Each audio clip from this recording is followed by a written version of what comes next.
Assalamualaikum warahmatullahi wabarakatuh. Halo sobat, selamat datang di channel Hamba Amatiran. Berhubung ini adalah konten perdana di channel Hamba Amatiran, kalian pasti bertanya-tanya siapa si anime yang soleh, ganteng, pinter, cerdas, gagah, berani, ramah, rajin menabung dan tidak sombong ini. Perkenalkan, nama saya Nur dan kalian bisa panggil saya Kang Nur. Lalu konten apa aja sih yang bakal diunggah di channel ini? Nantinya kita akan membahas banyak pastinya. Tapi yang utama dari channel ini adalah pembahasan seputar khazanah Islam dan juga curhat tentang keresahan-keresahan yang ada pada diri saya. Kemudian, kalian pasti tidak menyangka bahwa saya itu wibu garis keras. Karena itu kita juga bakal membahas tentang anime yang pastinya juga dari perspektif Islami ya. Kaget bukan kalau saya itu wibu? Saya yakin Anda semua tidak sedikit pun terbesit di pikiran bahwa saya itu wibu. Oke. Cukup perkenalannya, sedikit kilas balik tentang latar belakang video ini dibuat. Jadi beberapa waktu lalu muncul berita bahwa Indonesia batal menjadi tuan rumah Piala Dunia FIFA U20 gara-gara penolakan keikutsertaan timnas Israel oleh sebagian masyarakat dan beberapa pejabat negara. Hal ini tentunya memunculkan banyak perdebatan karena banyak sekali kerugian yang didapatkan oleh Indonesia karena penolakan ini. Tapi kita tidak akan membahas ini, yang akan kita bahas adalah akar dari masalah tersebut yaitu konflik Israel dan Palestina. Ada apa sebenarnya antara Israel dan Palestina? Mengapa ini sangat sensitif? Dan mengapa Indonesia sangat keras terhadap Israel? Tanpa berlama-lama lagi, mari kita bahas yuk, bismillah. Konflik ini sederhananya adalah tentang perebutan klaim dari tanah Palestina yang mereka tempati saat ini, sebuah wilayah yang terletak di bagian barat benua Asia antara Laut Tengah, Laut Mati, dan Sungai Jordan. Wilayah Palestina ini memiliki letak strategis yang penting karena dianggap sebagai jalur penghubung antara benua Asia dan Afrika, serta bagi Muslim tanah ini menjadi pusat pertemuan bagi wilayah dunia Islam. Juga di wilayah ini terdapat kota yang dianggap suci oleh tiga agama Samawi yaitu Al-Quds atau Yerusalem. Bagi umat Kristen di sana terdapat gereja Makam Kudus yang merupakan tempat ziarah penting bagi umat Kristen di seluruh dunia. Tempat ini memiliki makna yang penting dalam cerita Yesus, sebagai lokasi kematian, penyaliban, dan kebangkitannya. Menurut tradisi Kristen, Yesus disalibkan di Golgota atau Bukit Kalvari, dan makamnya terletak di dalam bangunan makam yang juga diyakini sebagai tempat kebangkitannya. Bagi umat Yahudi di sana terdapat tembok barat, juga dikenal sebagai kotel atau dinding ratapan, yang merupakan sisa dinding dari Bait Suci zaman dulu. Bait Suci juga memiliki ruang Maha Kudus, situs paling suci dalam agama Yahudi. Umat Yahudi percaya bahwa tempat ini adalah tempat batu fondasi penciptaan dunia dan tempat di mana Abraham atau Nabi Ibrahim siap mengorbankan anaknya Ishak atau Ismail. Banyak orang Yahudi yang meyakini bahwa Dome of the Rock adalah tempat dari ruang Maha Kudus. Dan bagi umat Islam sendiri di Al-Quds ini terdapat Masjid Al-Aqsa yang merupakan kiblat pertama dalam melaksanakan sholat. Selain itu Masjid Al-Aqsa juga menjadi tempat Isra dan Mirajnya Nabi Muhammad SAW, di mana beliau diangkat ke langit ketujuh untuk bertemu Allah dan menerima perintah sholat. Masjid Al-Aqsa juga menjadi masjid ketiga paling utama di mana jika kita sholat 1 rakaat di sana sebanding dengan 500 rakaat di masjid biasa. Wilayah Palestina ini merupakan salah satu tempat tertua di dunia di mana banyak sekali peristiwa sejarah yang melibatkan tiga agama Samawi di atas terutama bagi Yahudi dan Arab Islam sehingga menyebabkan perseteruan klaim kepemilikan tanah ini. Menurut Yahudi, Palestina adalah tanah asli milik mereka sejak dulu dan yang lain hanya numpang lewat saja. Di sisi lain menurut orang Palestina mereka lah yang lebih berhak atas tanahnya karena sudah lebih dulu ada jauh sebelum datangnya Yahudi. Untuk itu mari kita awali pembahasan konflik ini dengan membahas sejarahnya. Dan supaya memudahkan saya akan lebur kedua versi sejarah negaranya dalam satu timeline. Pertama, tahun 8000 sebelum Masehi telah berdiri kota tertua di dunia yang bernama Jericho, Ariha, yang dibangun oleh orang-orang Palestina kuno. Kemudian tahun 2500 sebelum Masehi orang Kanan telah berhijrah dari Arab ke Palestina dan menyebar ke seluruh penjuru wilayah sehingga menyebabkan penduduk utama Palestina adalah orang-orang Kanan, dan karena itu juga Palestina di masa dahulu dikenal dengan negeri Kanan. Dan tahun 2000 sebelum Masehi, orang Kanan telah membangun perkotaan dan pedesaan hingga kurang lebih 200 jumlahnya. Beberapa tempat di antaranya yaitu Birsab, Askolan, Bethlehem, Haifa, Usdud, Akka, Halil, Hebron, Akir, Kota Syakem, Nablus dan Balata, dan lain-lain. Tahun 1900 sebelum Masehi, barulah Nabi Ibrahim AS datang ke negeri Kanan dan membeli tanah dari penduduk untuk memakamkan istrinya, Sarah. Tempat itu ialah suatu gua, dan di gua itu juga Nabi Ishak anaknya Nabi Ibrahim, dan Nabi Yakub anaknya Nabi Ishak dikuburkan. Lokasi tersebut kemudian digunakan untuk mendirikan masjid yang dinamai Masjid Ibrahimi. Setelah itu anak keturunan Yakub atau yang dikenal juga sebagai Israel atau Yahudi tinggal di Mesir sampai beberapa generasi. Lalu pada tahun 1250 sebelum Masehi Nabi Musa AS membawa Bani Israel kembali ke Palestina sebagai misi yang diberikan oleh Tuhan. Hingga sekitar tahun 1000 SM Bani Israel tidak pernah menjadi mayoritas di tanah Palestina, melainkan hanya menjadi kelompok kecil saja yang menempati dataran tinggi sekitar Al-Quds dan wilayah utara Palestina. Tahun 1025 sebelum Masehi berdiri kerajaan Israel yang dipelopori oleh pemimpin seluruh suku Bani Israel pada saat itu yaitu Shaul atau Talut. Banyak terjadi peperangan pada periode ini, di antaranya adalah perang penaklukan bangsa Amun di Yordania, dan perang melawan orang Palestina yang ketika itu dipimpin oleh Goliat atau Jalut. Pada peperangan melawan Goliat dikatakan bahwa Nabi Daud muda ikut serta dalam perang itu dan beliau berhasil membunuh Goliat sehingga pasukan Israel menang dan menguasai sebagian kecil wilayah Palestina. Setelah Shaul lengser, kepemimpinan Israel diambil alih oleh Nabi Daud alaihis salam dan beliau juga dianggap sebagai pendiri kerajaan Israel yang sesungguhnya di Palestina. Setelah beliau menjabat, dakwah tauhid menyebar ke seluruh Palestina dan menjuluki Palestina sebagai tanah yang diberkati. Tahun 963 SM, Nabi Daud alaihis salam meninggal, dan kepemimpinan Bani Israel digantikan oleh anaknya yaitu Nabi Sulaiman alaihis salam yang berhasil menikah dengan puteri Firaun. Di bawah kekuasaannya Bani Israel mengalami masa kedamaian dan kebahagiaan, hasil dari pengelolaan yang telah dilakukan oleh Nabi Daud alaihis salam sebelumnya.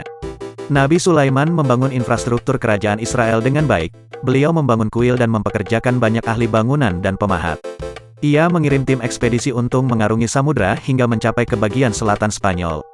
Selama 40 tahun kepemimpinan Nabi Sulaiman, Israel mencapai puncak kemakmurannya. Masa ini disebut-sebut sebagai masa kejayaan industri dan teknologi pada zamannya. Banyak bangunan indah yang megah, benteng yang kokoh, dan militer kuat yang terdiri dari pasukan jin, manusia, dan juga burung. Tahun 923 sebelum Masehi tepatnya setelah 80 tahun kepemimpinan Nabi Daud dan Nabi Sulaiman, kerajaan Israel di Palestina terbagi menjadi dua yaitu, Kerajaan Yehuza atau Judah dengan ibu kota Al-Quds atau Yerusalem di bagian selatan Palestina, dan Kerajaan Israel dengan ibu kota berturut-turut Syakim, Terzah, dan Samirah di bagian lainnya. Kemudian pada tahun 722 sebelum Masehi penguasa Assyria yaitu Raja Sargon kedua menghancurkan kerajaan Israel dan mengusir Bani Israel ke lembah sungai Efrat dan menunjuk seorang gubernur Assyria untuk mereka. Dan tahun 606 sebelum Masehi kerajaan Yehuza dihancurkan oleh Nebukadnezar dan keluarga kerajaan Yehuza yang saat itu dipimpin oleh Yahwakin ibn Bawakim diasingkan ke Babilonia, Irak. Di tempat pengasingan, para mantan pejabat kerajaan Yehuza memberontak kepada Nebukadnezar sehingga mereka diserbu kembali ke Babilonia dan hancurlah seluruh kerajaan Bani Israel seutuhnya.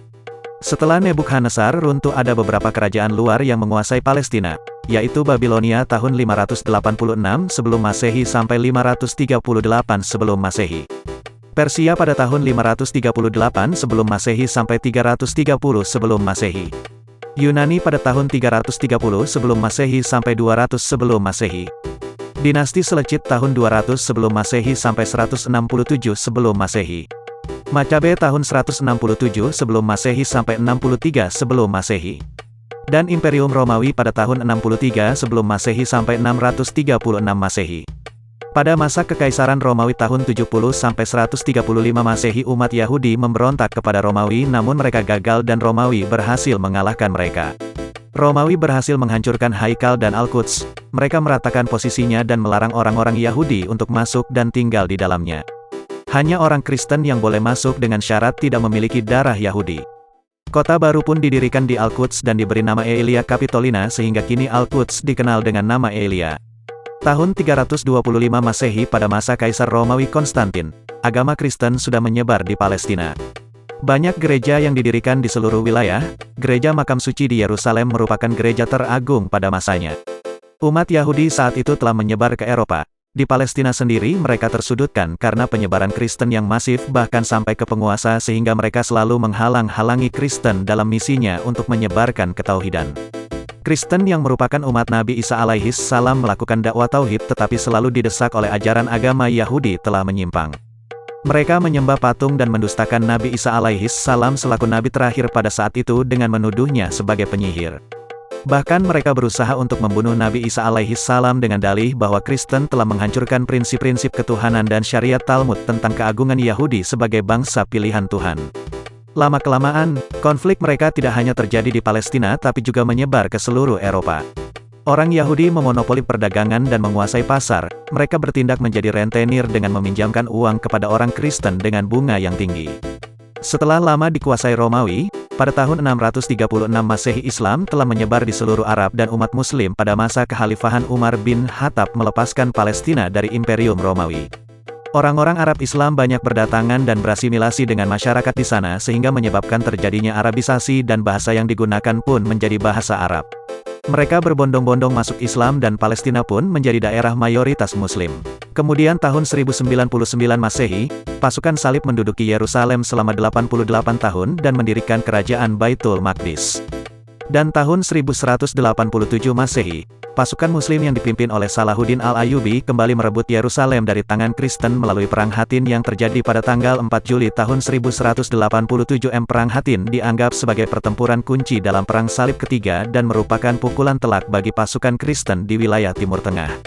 Kemenangan ini memperkuat posisi Salahuddin Al-Ayyubi sebagai pemimpin Muslim di daerah tersebut dan membuka jalan bagi penaklukan kembali kota-kota suci lainnya di Palestina oleh pasukan Muslim.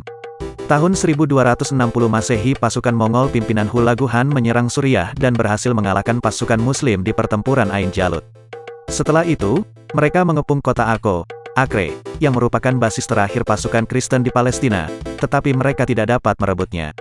Kemudian, karena alasan-alasan strategis dan politik yang lebih besar, Mongol meninggalkan wilayah tersebut dan mundur ke timur. Setelah kepergian Mongol, wilayah Palestina berada di bawah kekuasaan dinasti Mamluk Mesir, yang berhasil mengalahkan pasukan Mongol di wilayah tersebut. Dan kemudian tahun 1516 Masehi, pasukan Turki Utsmani yang dipimpin oleh Sultan Selim I menyerang dan mengalahkan Kesultanan Mamluk Mesir di pertempuran Marj Dabik, yang berada di wilayah Suriah Utara. Setelah itu, pasukan Utsmani berhasil merebut wilayah Palestina dari kekuasaan Mamluk. Turki Utsmani kemudian memasukkan Palestina ke dalam wilayah kekuasaannya dan memerintah Palestina selama kurang lebih 400 tahun. Jadi bagaimana awal mula konflik Israel dan Palestina terjadi? Oke, dari sini kita mulai. Pada tahun 1897 Theodor Herzl mendirikan organisasi Zionis Dunia atau World Zionist Organization dengan tujuan utama mendirikan negara bagi bangsa Yahudi di tanah Palestina. Rencana strategis ini diprakarsai oleh pelobi top Zionis, Dr. C. Weizmann, dan didukung oleh Zionis British. Untuk mencapai tujuan ini, Zionis mengadopsi 4 program, yaitu melakukan promosi tentang penjajahan Palestina melalui sistem pertanian dan industri Yahudi, membentuk organisasi dan kerjasama dengan seluruh tentara Yahudi, menguatkan kesadaran kebangsaan Yahudi, dan mempersiapkan pengakuan dari kerajaan. Program-program ini menjadi landasan perjuangan Yahudi di Palestina dan mendapat dukungan dari Yahudi dunia serta Inggris. Salah satu bentuk dukungan Inggris adalah Deklarasi Balfour yang berjanji untuk mendirikan rumah bagi bangsa Yahudi di Palestina dikeluarkan pada tahun 1917. Deklarasi ini menjadi modal penting bagi Yahudi untuk mendirikan negara merdeka di tanah Palestina, yang kemudian dinamakan Israel. Pemikir Zionis percaya bahwa orang Yahudi membutuhkan sebuah negara Yahudi yang berdiri di tanah perjanjian yang diyakini diberikan oleh Tuhan kepada orang Yahudi. Ide ini muncul setelah penawanan Babilonia dan diyakini sebagai pemberian abadi dari Tuhan yang tidak dapat diubah. Pada abad ke-19, filsuf Jerman Yahudi Moses Hess menyatakan bahwa masalah Yahudi adalah karena tidak adanya negara Yahudi yang merdeka. Peristiwa-peristiwa seperti tren antisemit di Rusia, kamp kerja keras Nazi Jerman, dan Holocaust menyebabkan keinginan yang semakin meningkat di antara orang Yahudi untuk memiliki sebuah negara Yahudi. Mayoritas orang Yahudi diyakinkan untuk membangun entitas mereka di Palestina, dan pada awalnya, banyak orang Yahudi yang bermigrasi ke Amerika Serikat. Namun, orang Yahudi kaya mulai mencari solusi lain, seperti pendirian koloni di Argentina oleh Baron Maurice de Hise dan di Palestina oleh Baron Edmund de Rothschild. Kaum Zionis dengan segala manuvernya akhirnya mampu mewujudkan migrasi awal mereka secara besar-besaran. Alias I pada tahun 1882 sampai 1904 Masehi telah mampu membawa 30.000 imigran Yahudi dari Eropa Timur yang didanai oleh Rothschild Family. Alias II telah menggiring 33.000 imigran Yahudi. Mandat Palestina yang diberikan oleh Liga Bangsa-Bangsa pada tahun 1922 memuat ketentuan yang menegaskan hak Yahudi untuk membangun tanah air nasional mereka di Palestina. Namun hal ini juga menciptakan ketegangan dengan masyarakat Arab Palestina yang ada di sana. Alias III mengantarkan sekitar 40.000 imigran Yahudi ke Palestina, dan pada masa ini juga terjadi konflik antara Yahudi dan Arab Palestina. Pada 1929 terjadi kerusuhan besar-besaran di Hebron dan Yerusalem yang menewaskan banyak warga Yahudi dan Arab Palestina. Setelah Perang Dunia Kedua dan kejadian Holocaust, imigrasi Yahudi ke Palestina semakin meningkat dengan adanya Aliyah 4 yang membawa sekitar 170.000 imigran Yahudi. Pada tanggal 14 Mei tahun 1948, Israel secara resmi mendeklarasikan kemerdekaannya dan mengakhiri mandat Palestina. Ini menyebabkan terjadinya perang antara Israel dan negara-negara Arab sekitarnya. Beberapa ahli berpendapat bahwa gagasan membangun negara bagi orang Yahudi di tanah Palestina, dengan dalih bahwa orang Yahudi memiliki sejarah panjang dengan wilayah tersebut yang disebut hak sejarah atau hak historis, tidak memiliki dasar hukum yang jelas dalam perundang-undangan internasional. Catatan berpendapat bahwa undang-undang internasional tidak mengakui konsep ini, dan bahwa penggunaan istilah ini lebih berkaitan dengan klaim wilayah perairan daripada wilayah daratan. Berdasarkan hukum internasional, tidak diperbolehkan membangun suatu negara hanya berdasarkan hubungan sejarah semata. Pembangunan negara Israel di Palestina oleh orang Yahudi tidak memiliki dasar hukum maupun argumen yang kuat. Hal ini mendorong mereka untuk melakukan perampasan, pengusiran, dan pembunuhan terhadap penduduk Palestina Muslim yang sah dan tidak bersalah, seperti yang terjadi dalam peristiwa Deir Yassin pada tahun 1948. Tindakan keji oleh tentara atau Irgun Yahudi Israel termasuk bunuh, dan menyerang laki-laki, perempuan, remaja, dan bahkan bayi. Mereka melakukan ini untuk menimbulkan ketakutan dan keganasan di antara penduduk Muslim Palestina agar mereka meninggalkan tanah kelahiran mereka, sehingga mempermudah pendudukan Yahudi Israel di tanah Palestina, khususnya Yerusalem. Rakyat Palestina dan juga negeri-negeri Arab tidak menyerah terhadap Israel dan terus memperjuangkan kemerdekaan Palestina. Sehingga pada tahun 1964 dibentuklah Palestine Organization Liberation atau Organisasi Pembebasan Palestina atas inisiatif Presiden Liga Arab, Jamal Abdul Nasser, sebagai wadah untuk perjuangan rakyat Palestina. Tugas dari OPP adalah mengorganisir masyarakat, mengatasi masalah-masalah, dan memobilisasi rakyat Palestina untuk perjuangan pemersatuannya sebagai negara bangsanya. Pada tahun 1964, Organisasi Pembebasan Palestina berhasil membentuk Majelis Nasional Palestina dalam konferensi pertamanya di Al-Quds. Konferensi ini melegalkan OPP dan menyatakan bahwa perjuangan bersenjata untuk memerdekakan Palestina adalah tak terhindarkan. OPP juga membentuk pasukan pembebasan Palestina dan meningkatkan upaya mobilisasi dan informasi. Dukungan Mesir membantu mempertahankan OPP, dan perjuangan Palestina mendapat perhatian serius dari Israel, Inggris, dan Prancis. Yasser Arafat memimpin OPP sejak 1969, mengukuhkan identitas nasional Palestina dan mendapatkan pengakuan dari negara-negara Arab sebagai satu-satunya organisasi yang sah bagi rakyat Palestina. Pada tahun 1974, PLO OPP diterima sebagai anggota pengamat di PBB setelah pidato Arafat di hadapan organisasi tersebut. Pada tahun 1988 PLO mengambil langkah berani dengan mengumumkan berdirinya negara Palestina sebagai negara yang merdeka. Bersamaan dengan itu mereka mendirikan kantor kedutaannya di berbagai negara sekutunya termasuk Indonesia. Status PLO sebagai pengamat di sidang umum PBB pada 1974 kemudian diubah pada 1988 berdasarkan resolusi sidang umum nomor 43/177 Palestina diakui sebagai sebuah negara oleh PBB. Pada Juli tahun 1998, sidang umum menerima sebuah resolusi baru, 52/250, yang memberikan hak-hak dan privilese tambahan kepada Palestina. Resolusi tersebut mendapatkan dukungan dari 124 negara, 10 negara menyatakan abstain, dan 4 negara menolak yaitu Israel, Amerika Serikat, Kepulauan Marshall, dan Mikronesia. Oleh sebab itu keberadaan Palestina sebagai satu negara yang merdeka masih belum pasti dan masih diperdebatkan hingga saat ini. Konflik antara Israel dan Palestina terus berlanjut, dengan kedua belah pihak mengklaim hak untuk menentukan nasib sendiri dan kontrol atas tanah. Israel telah menduduki tepi barat dan jalur Gaza sejak Perang 6 Hari 1967, dan pembangunan permukiman terus berlanjut meskipun dikutuk oleh masyarakat internasional. Palestina telah meluncurkan serangan-serangan terhadap Israel, baik militer maupun sipil, dan Israel telah menanggapi dengan kekuatan militer. Perampasan tanah Palestina yang dilakukan Israel terus-menerus berlanjut hingga wilayah Palestina menjadi sekecil yang kita ketahui sekarang. Banyak upaya perdamaian yang dilakukan, namun konflik tetap belum terselesaikan. Banyak yang percaya bahwa solusi dari konflik dua negara ini adalah dengan subscribe channel ini dan like videonya. Enggak dong. Solusi dari konflik ini adalah dengan hidup berdampingan dalam damai dan keamanan. Namun, Mencapai tujuan ini akan membutuhkan kompromi dari kedua belah pihak dan komitmen untuk dialog dan pemahaman. Lalu untuk Indonesia sendiri, kita mendukung sepenuhnya terhadap kemerdekaan Palestina karena kita punya hutang yang sangat besar terhadap Palestina, yaitu karena Palestina telah mengakui Indonesia sebagai negara yang berdaulat pada 1944 bahkan sebelum Indonesia memproklamasikan kemerdekaannya. Tidak hanya itu, Palestina juga membantu untuk persiapan kemerdekaan Indonesia secara materi.